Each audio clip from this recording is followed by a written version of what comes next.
મારું ઇનોવેશન છે ગણિત ગમત. મારું નામ છે પટેલ દેશલબેન. હું ડુમાલી પ્રાથમિક શાળામાંથી આવું છું. મારું ઇનોવેશન પ્રવૃત્તિલક્ષી છે. એવા બાળકો જે મીડિયમ છે અને એવા બાળકો કે જેને ગણિત પ્રત્યે બહુ જ ઓછો રસ છે, એવા બધા જ બાળકોને આવરી લેવું મારું ઇનોવેશન છે. પહેલાં વાત કરીએ FLNના બાળકો જેને ગણતરી નથી ફાવતી, ગણિતથી દૂર ભાગતા હોય છે, તો એવા બાળકો માટે અહીંયા હાથ ઉઠાવ્યા વગર દોરી શકાય એવી આકૃતિ, જે કદાચ હોશિયાર બાળક કરતાં પણ એ વહેલા દોરી લેશે તો એની અંદર સેલ્ફ કોન્ફિડન્સ ડેવલપ થશે. ત્યાર પછી આ એવી રમત છે કે અહીંયા પણ પેન ઉઠાવ્યા વગર આકૃતિ દોરવાની છે. સીધી લાઈન અથવા 90 અંશના ખૂણે વળી શકાય છે. કોઈ ટપકું બાકી ન રહેવું જોઈએ. આમાં પણ ગણતરીની જરૂર નથી, તો આની અંદર પણ બાળક સરળતાથી કરી શકે છે. ત્યાર પછી મેં અહીંયા બ્લોક પઝલ્સ બનાવી છે. એ 3D શેપમાં છે અને 2D શેપમાં પણ છે. અહીં અલગ અલગ આકારો છે જેને આ રીતે કટ કરી દીધા છે અને એમાંથી બાળકને આકૃતિ બનાવવાની છે. ત્યાર પછી 50 જેવા ગણિતના કોયડા છે જે બાળકો સરળતાથી સોલ્વ કરે છે. ઉખાણા ગીત છે જેની અંદર અનુકોણ, અભિકોણ આ બધી વસ્તુઓ આવી જાય છે. પરીક્ષામાં બાળકોને પૂછાય એવી આકૃતિઓ છે કે ભાઈ આ ત્રિકોણ છે, આમાં કેટલા છે, તો એને અનુલક્ષીને પાછળ સૂત્રવાળા છે જેથી બાળકો ફ્રી ટાઈમમાં કરી શકે છે. ગાણિતિક તમામ સૂત્રો છે જે સૂત્રોને હું બોર્ડ ઉપર ડિસ્પ્લે રાખું છું જેથી બાળકો એ સૂત્રોને જોઈ અને યાદ રાખી શકે. ત્યાર પછી રોમન અંકને અનુલક્ષીને કોયડા છે. મેથસ્ટિક પઝલો છે.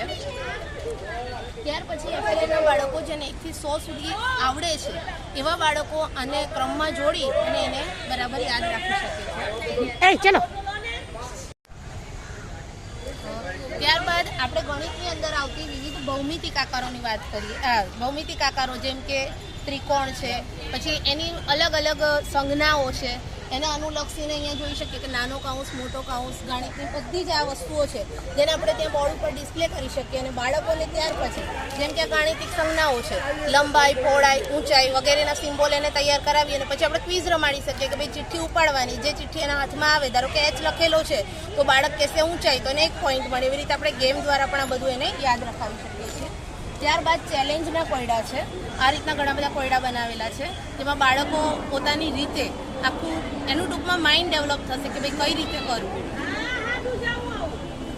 FLNની વાત કરીએ તો જેને બાદબાકી આવડે છે બાળકો ધીમે ધીમે આગળ વધી શકે છે અને આ રીતે એનું આખું પૂરું થાય છે. દરેક કોયડાની પાછળ એના જવાબ આપેલા છે જેથી બાળક પોતે પણ ચેક કરી શકે કે ભાઈ હું કેટલો સાચું છું.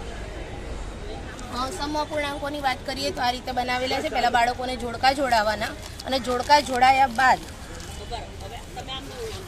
આપણે એને કરાવી શકીએ છીએ કે ભાઈ આ રીતે છે, આ અડધું છે, બરાબર છે. આવી જ સેમ વસ્તુ આ બંને સેમ જ છે, પણ આનો અપૂર્ણાંક બાળક જોશે ત્યારે બંને અલગ હશે. પછી આપણે એને સમજાવવાનું કે જો આ પણ અડધું થાય છે, આ પણ અડધું થાય છે, તો એને સમઅપૂર્ણાંકનો બરાબર ક્લિયર થઈ જાય છે. ત્યાર પછી રોમન અંકો છે. 10 થી 100 અંકો લખી નાખ્યા છે, 1 થી 10 અંક લખી નાખ્યા છે. ધારો કે 21 તો બાળક 20 અને 1નું કાર્ડ લેશે અને પાછળ 20 અને 1 રોમન અંકમાં લખેલા હશે. તો એવી રીતે એકબીજાને પૂછીને રોમન અંકો પણ તૈયાર કરી શકે છે. આમ ગણિત ગમતની અંદર ઘણું બધું એવું છે જેમાં બધા જ બાળકોને આવરી લેવામાં આવે છે.